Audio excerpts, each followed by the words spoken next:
uang donasi yang melibatkan Agus Salim dan Pratiwi Novianti alias Novi hingga saat ini belum berakhir.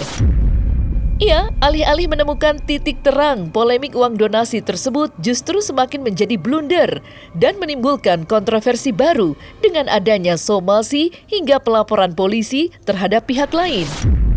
Farhad Abbas yang diketahui merupakan tim kuasa hukum Agus Salim diduga menjadi pihak yang turut serta menimbulkan kontroversi-kontroversi yang ada. Pasalnya, selama menangani kasus uang donasi Agus Salim, Farhad Abbas kedapatan beberapa kali berkonflik dengan beberapa pihak, termasuk Denny Sumargo, Pablo Benua, John LBF, hingga Jainuddin, mantan rekan timnya yang menangani kasus uang donasi Agus Salim. Untuk mengetahui deretan kontroversi yang dituai oleh Farhad Abbas, maka inilah 5 deretan kontroversi Farhad Abbas selama tangani kasus uang donasi Agus Salim, versi Cumi Top 5. Laporan polisi yang dilayangkan Agus Salim terhadap Pratiwi Novianti alias Novi beberapa waktu lalu memang cukup mengejutkan publik. Pasalnya, dalam hal ini, Novi diketahui menjadi pihak yang membantu Agus mendapatkan donasi. Namun, bak air susu dibalas air tuba. Agus justru melaporkan Novi ke polisi atas dugaan pencemaran nama baik. Seiring berjalannya waktu, terbongkar bahwa dalang dibalik kontroversi itu diduga adalah Farhad Abbas. Ya, menurut informasi yang disampaikan Jainuddin, ex-kuasa hukum Agus, Farhad Abbas diduga menjadi kompor alias penghasut agar Agus melayangkan laporan polisi terhadap Novi. Laporan polisi itu juga kan dadakan, seperti itu di luar rencana kan. Bukan yang pertama, gitu ya.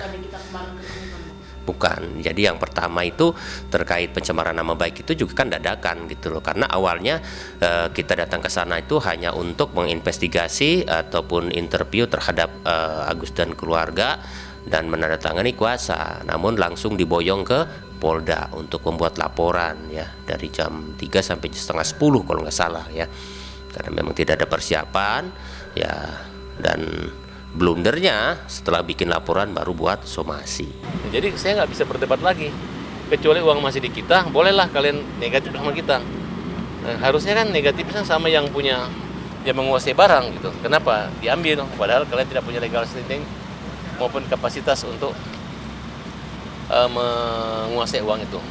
Kemudian sudah tahu diri lah, udah ribut, sudah saling dilaporkan, yang nggak akan ada layak lagi untuk menjadi ibu angkat.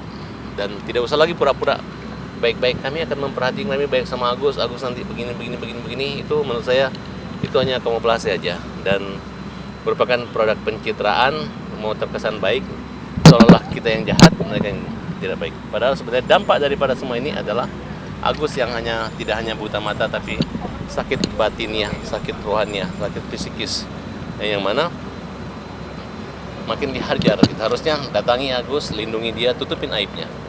Karena biar bagaimanapun awal proses ini adalah bukan saling membuka aib, tapi adalah untuk menutupi kekurangan ketidakmampuan Agus. Beberapa waktu lalu, John LBF yang merupakan seorang pengusaha sekaligus TikTokers diketahui ikut memberikan komentar terkait polemik uang donasi yang melibatkan Agus dan Novi.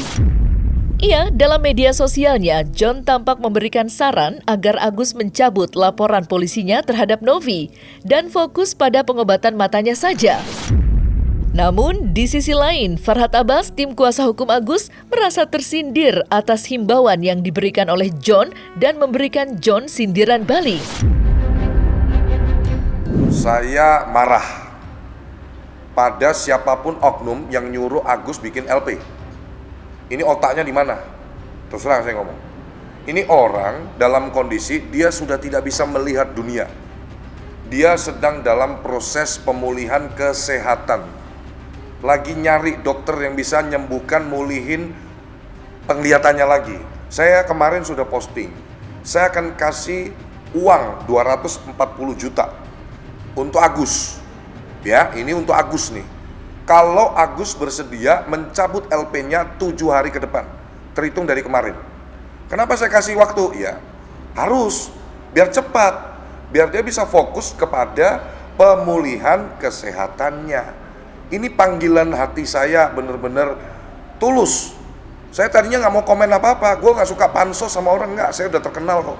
Ya, lu dari awal mau masuk berita ini jangan nyenggol-nyenggol gue, tapi gue lihat dia udah sadar. Terima kasih John, ya lu seperti itu gue hormat. Lu sayang dan lu mencegah orang menghujat Agus. Ya udah, begitu dong. Jangan lu sindir-sindir gue. Pengacara pembela kaum lemah, ya memang pembela kaum lemah. Lu aja kalau lemah juga gue bela kok. Apalagi lu adalah aktivis pembela juga kaum yang lemah, jadi jangan saling melemahkan. Sekarang saya rasa dia belum mengetahui. Sorry juga kalau gue emosi kemarin, tapi yang jelas gue perlu butuhan orang-orang yang punya hati lembut, yang punya hati pengasih, hati yang dermawan, yang bisa sejalan dan sefrekuensi sama gue. Dulu bersatu, kini berseteru. Ya, kalimat itu tampaknya cocok disematkan kepada Farhad Abbas dan Jainuddin yang merupakan bagian dari tim kuasa hukum Agus Salim. Namun kini keduanya terpecah. Seperti diketahui, beberapa waktu lalu Jainuddin telah resmi mengundurkan diri dari bagian tim kuasa hukum Agus. Namun, Farhad Abbas yang merasa tak terima lantaran dampak dari serangan balik yang dilakukan Jainuddin membuat Agus Salim ingin. Akhirnya, ia berencana untuk melaporkan Jainuddin ke polisi. Jainuddin pasti kita laporin. Jainuddin, kau jangan macam-macam, jangan ngarang-ngarang, kamu jebak orang. Kamu bilang Farhad itu pidana ini mahal biayanya, saya maunya begini. Giliran itu kamu, iya mas, siapa yang bawa Farhad itu? Agus lupa kan? Direkam, ditunjukin, ngapain? Itu hanya mempersulit, membuat Agus hari ini mau bunuh diri yang ke-17 kali. Gara-gara Jainuddin. Ada rekaman ini, suaranya nih. Kalau kalian nggak percaya. Iya Bapak, maafin Agus Bapak. Agus tenang, Agus sabar, tegar terus Agus ya. Bukan Agus yang jahat. Jainuddin yang jahat. Jainuddin yang jahat, dia mempermalukan Agus. Itu Agus udah hancur Bapak, dihancurin lagi sama orang-orang kayak gitu. Iya, dia jahat. Dia Orang jahat buta sama dalam kamu, Agus. Tenang penyembuhan aja. matanya, Nanti Allah yang balas. nangis. Agus tenang aja ya. Ini infeksi. Nanti sore Agus ketemu saya dan Krisna dan cara pembela kaum lemah, tapi kelakuannya. Agus utarakan semua, panggil semua saudaranya. Apa motivasi dia ngerekam-rekam mempermalukan dan mengadu domba itu ya? Pengacara kayak gitu yang menghajar klien itu nggak laku lagi Agus. Tenang aja. Aduh Bapak, nanti makin runyam lagi hidup kita Pak. Runyam hidupnya dia. Halo? Gara-gara ini. Ya Bapak, aku udah lelah. Aku pengen diri aja ini Bapak. Jangan. Nanti kita bisa laporkan dia ke kode Dewan Etik Pengacara dan bisa kita pecat dia jadi pengacara. Tenang aja. Secara personal, saya dengan Farhad Abbas tidak punya masalah ya. Secara kerjasama, secara bisnis atau secara tim, saya beda jalan ya. Kalau saya ibarat air tawar, nggak mungkin saya hidup di air asin seperti itu ya. Kalau saya biasa hidup berorganisasi dengan tim, saya nggak hidup dalam lingkungan kerajaan yang hanya mengikuti perintah raja seperti itu. Farhad Abbas, tim kuasa hukum Agus Salim, mendadak mengungkapkan bahwa dirinya telah melayangkan somasi terhadap Pablo Benua.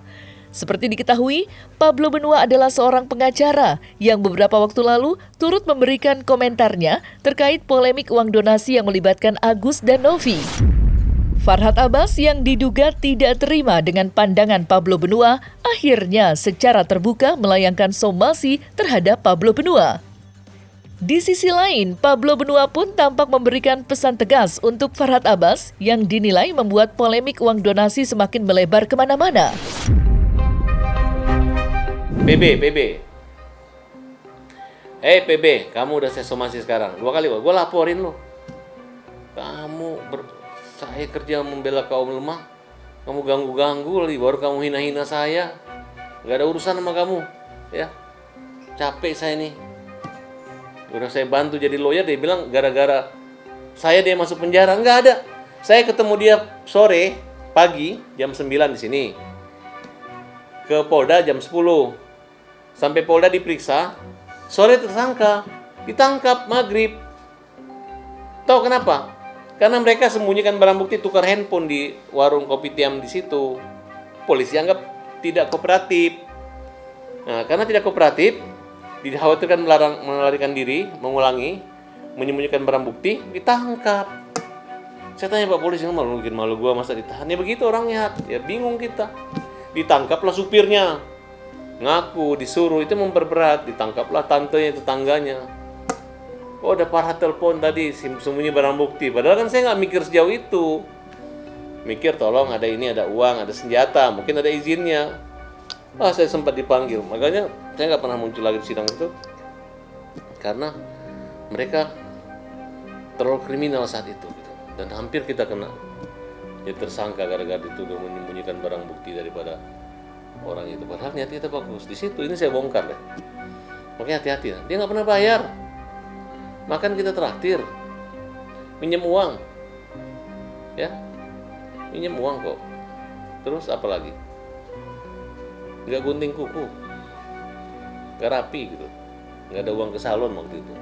Jadi jangan sombong sama kita ya. Kalau bicara soal Farhat ya, kalau gue bicara soal Farhat ya, gue nggak pernah nyenggol Farhat. Dari dalam video gue sama sekali tidak pernah nyenggol Farhat. Coba cek deh, gue tidak pernah nyebut nama Farhat sekalipun, dan gue tidak pernah nyenggol Farhat sekalipun. Cuman Farhat mungkin kadang-kadang dia ini lupa diri. Mungkin dia lupa bagaimana ketika dia menangani perkara saya, ya kan? Lupa dia bagaimana ketika dia membuat akhirnya Gali masuk sel tikus. Kan mungkin itu kan sebenarnya poinnya kan. Jadi terus lupa dia ketika saya kasih dia surat gitu ya, gua kasih dia surat untuk dibacakan, ternyata kertasnya di luar dia sobek, di luar rutan. Dia lupa dengan hal itu gitu loh. Jadi intinya begini. Untuk Farhat, gue ingin sampaikan ya, kita punya jalan masing-masing, ya kan? Jangan colek-colek urusan pribadi. Karena ketika gue mau saja berpikir lebih keras untuk mencolek urusan pribadi Farhat, maka urusannya bisa lebih panjang. Farhat. Ya. Jadi gini ya, baik-baik ya. Tanganin perkara bagus-bagus, sudah ya, jangan serang-serang pribadi. Baik-baik saja ya, jangan lupa minum susu ya. Baru-baru ini kehebohan terjadi saat Farhat Abbas diketahui menyenggol Denny Sumargo dengan memberikan ancaman pemukulan pada Denny Sumargo.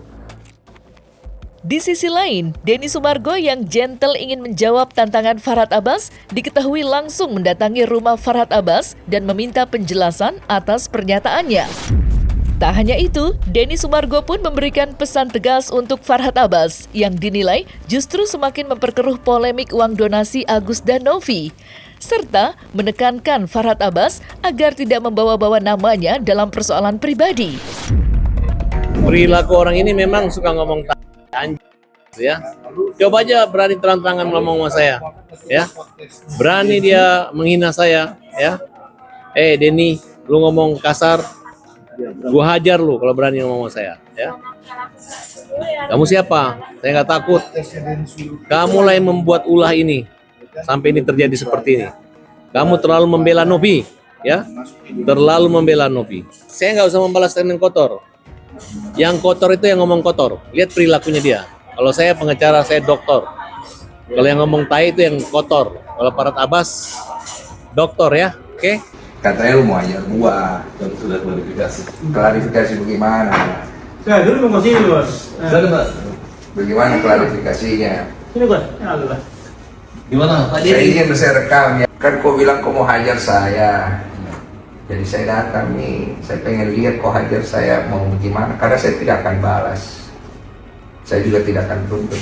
Persoalan saya dengan Mas Din ini nggak ada masalah. Hanya dari awal memang niatnya untuk mediasi. Ya. Ya mungkin karena banyak Mas Din ke Korea, tiba-tiba saya dapat informasi dari wartawan. Katanya mengomentari saya gitu kan. Jadi saya berpikir, kalau saya ngomong gitu kan. Lu kau orang pinter ya. Masa begituan lu bisa makan? Maksudnya gimana? Ya maksudnya wartawan dengan strateginya masa bisa makan orang pintar. Nah, jadi saya berpikir begitu aja. Baru kedua, ya saya pikir tadi dia katakan ada pengertian yang lain. Ya udah saya pikir. Katanya lu pinter gimana? Lu pikir. Ya tapi menurut Pak Denny itu apa? Ya saya punya banyak konotasi. Konotasi saya pertama itu bisa kalau dalam bahasa Korea artinya great, hebat. Iya. Dalam bahasa Bugis artinya tidak. Ya kan? Masa? Ya, Lu tahu? nah, kau orang Bugis baru kau tidak tahu dari mana darahmu itu datang. Saya kan bicara, saya tulis komentar di situ artinya saya tidak setuju. Itu poin saya. Saya tidak setuju. Pertama, kamu bawa nama saya untuk permasalahan Novi sama Agus, di mana membuat saya seolah-olah berpihak di salah satu kubu. Iya. Oke? Saya tidak berpihak di kubu A dan kubu B. Tujuan saya cuma membantu memediasikan. Kamu kan tahu kan? Saya ada telepon kan? Saya bilang saya mau mediasikan. Tidak ada kamera. Kamu bilang mau datang, mau bawa kamera, saya bilang tidak usah. Nanti kameranya, pakai kamera saya kalau perlu. Setelah nanti sudah ada kesepakatan, silakan diambil videonya. Saya tidak akan upload. Silakan untuk kepentingan masing-masing supaya terang. Ya saya baik. Oke. Kamu ngomong di situ seolah-olah saya ini jadinya kesannya saya itu mau pergi membela kiri dan kanan. Boleh dong saya tidak bersetuju kan? Membela atau tidak itu bercampur namanya. Kalau dalam bahasa Indonesia. Ya, buktinya sekarang dia dikeroyok orang kan? Tenang dulu. Saya ada ganggu kamu punya hak untuk masuk ke dalam situ enggak kan? Enggak ada. Saya ada intervensi tidak kan? Hanya pada saat kita janjian mediasi, Iya. ternyata klien saya juga tuh si Icang itu. Iya. Terus kedua, Novi juga nama si Mas Denny kayak ngerjain aku ngeprank kita gitu. Orang udah Tahu nggak kenapa cancel? Nggak tahu. Karena ada Mas Farhad mau coba masuk lagi ke dalam, mau ikutan segala macam. Enggak, kan saya udah bilang bahwa Mas saya nggak ikut ya. Iya sudah terlambat, bos. Saya ini yang ngatur biar bagaimana. Saya kan juga ada tanggung jawab. Intinya beginilah, masalah antara Novi sama Agus kamu selesaikan. Kalau kamu punya kebaikan di dalam dirimu, ngapain kau pergi tuntut orang? Orang yang sudah bantu orang lain maupun landasan kemanusiaan cari perdamaian, bukan pergi tuntutnya. Jangan bawa-bawa nama saya untuk dilibatkan seolah-olah saya berpihak pada salah satu pihak ya. Ya karena Mas yang itu yang Saya hanya membantu mediasi. Jangan bawa-bawa nama saya untuk dilibatkan seolah-olah saya berpihak pada salah satu pihak ya. ya karena Mas yang itu yang Saya hanya membantu mediasi.